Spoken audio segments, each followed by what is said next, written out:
నమస్తే అండి అందరికీ. నా ఈ చిన్న ప్రపంచంలోకి మీ అందరికి ఆహ్వానం పలుకుతూ welcome to world of one. ఈరోజు పన్నీర్ కర్రీ ఎలా చేసుకోవాలో చూద్దామండి. ఇది చాలా బాగుంటుంది. అయితే ఈ పన్నీర్ ముక్కలకి ముందే పసుపు, కారం, కొద్దిగా ఉప్పు వేసుకుని కలుపుకొని పక్కకు పెట్టుకోవాలండి. దాన్ని కొద్దిగా ఆయిల్ వేసుకొని ఆయిల్లో ఇలా మనం ఫ్రై చేసుకోవాలన్నమాట. కొంచెం ముక్కలు కలర్ వచ్చేలాగా ఫ్రై చేసుకోవాలండి. కలర్ వచ్చిన తర్వాత చూసారా ఎలా కలర్ వచ్చాయో? ఈ కలర్ వచ్చిన తర్వాత దీన్ని మనం ఒక ప్లేట్లోకి తీసుకుందాం.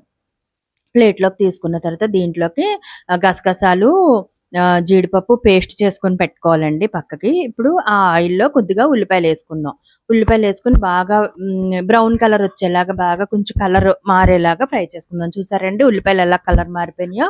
ఎలా బ్రౌన్ కలర్ వచ్చేయాలన్నమాట బాగా. అప్పుడే మనకి గ్రేవీ బాగుంటుందండి.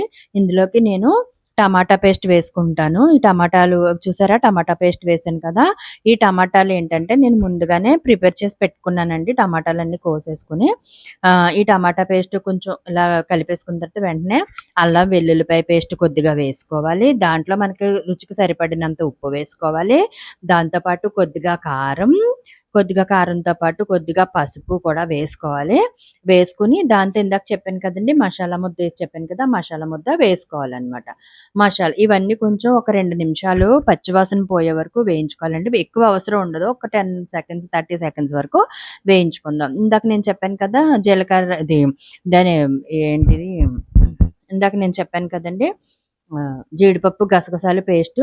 ఆ పేస్ట్ మాత్రం ఇలాగ చేసుకొని పెట్టుకోవాలండి. కొద్దిగా లిక్విడ్‌లా పెట్టుకుంటే కొంచెం తొందరగా గ్రేవీ అవుతదనమాట. ఉడకటానికి అవకాశం ఉంటది. దాంట్లోనే కొంచెం వాటర్ కూడా వేసుకోవాలి. ఎందుకంటే అది గ్రేవీలాగా మనకి తయారవ్వాలనమాట. ఆ తయారవ్వటం కోసం మనం వాటర్‌లాగా వేసుకుంటాం. అది వేసుకున్న తర్వాత మొత్తం అంతా కలుపుకోవాలండి. ఇది ఆయిల్ పైకి తేలే వరకు ఉడికించుకోవాలి. ఈ మసాలా మన పన్నీర్‌కి పట్టడానికి వేయించుకున్న పన్నీర్ కూడా ఇందులో వేసేద్దాం. వేసేసిన తర్వాత ఒక్కసారి దీన్ని మూత పెట్టి ఒక 30 సెకండ్స్ ఉడికించాలండి. ముందుగా కలుపుకోవాలి. బాగా కలిపితే ఈ మసాలా అంతా కూడా మనకి ఈ పన్నీర్ ముక్కలకి పడతదనమాట. పట్టి కూర చాలా టేస్ట్‌గా ఉంటదండి. ఇదిగోండి చూద్దామా? ఇదిగోండి చూసారా? ఆయిల్ పైకి తేలిపోయింది. నేను కొంచెం ఆయిల్ ఏంటి ఇంత ఎగిస్తాను అనుకుంటారేమో, లేదండి. నేను యూట్యూబ్ కోసమని కాదు. మేము జనరల్‌గా ఆయిల్ తింటాము. మరీ ఎక్కువగాని కాదు గానీ, ఇలాంటి రెస్టారెంట్ స్టైల్ కూరలు చేసినప్పుడు, హోటల్ స్టైల్ కూరలు చేసినప్పుడు కొద్దిగా ఆయిల్ ఎక్కువే వేస్తాననమాట. ఇలా కలుపుకోవాలండి. కలుపుకొని దగ్గర పడ్డ తర్వాత దీన్ని డిష్ ఔట్ చేసుకుందాం. ఇంకొంచెం బాగా దగ్గరికంటే చూసారా? గ్రేవీ చూసారా ఎలా వస్తుందో? ఇది చపాతీతో, రోటీతో చాలా బావుంటదండి. నేనైతే చపాతీతో తింటాను. ఇప్పుడు దీన్ని డిష్ ఔట్ చేసుకుందాం.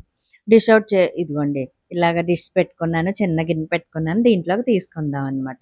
ఈ డిష్ ఔట్ చేయడం అనేది యూట్యూబ్ కోసమే చేస్తున్నాననుకోండి. మామూలుగా అయితే మాత్రం మేము గిన్నెలో తీసి పెట్టుకుంటాం. దీంట్లో కొత్తిమీరేసి కొద్దిగా గార్నిష్ చేసుకోవాలనమాట. ఇప్పుడు ఇది చపాతీలోకి, రోటీలోకి బావుంటది. నాకు చపాతీ అంటే ఇష్టం కాబట్టి నేను ఎక్కువ చపాతీలోకి చేస్తానండి. మీ అందరికీ నచ్చిందండి. ఒకసారి ట్రై చేసి చూడండి. ట్రై చేసి చూస్తే మీకు అందరికీ తెలుస్తుంది. థాంక్స్ అండి. ఇప్పటివరకు నా ఛానల్‌ని ఓపికగా చూసినందుకు thanks for watching. Subscribe my channel. Thank you.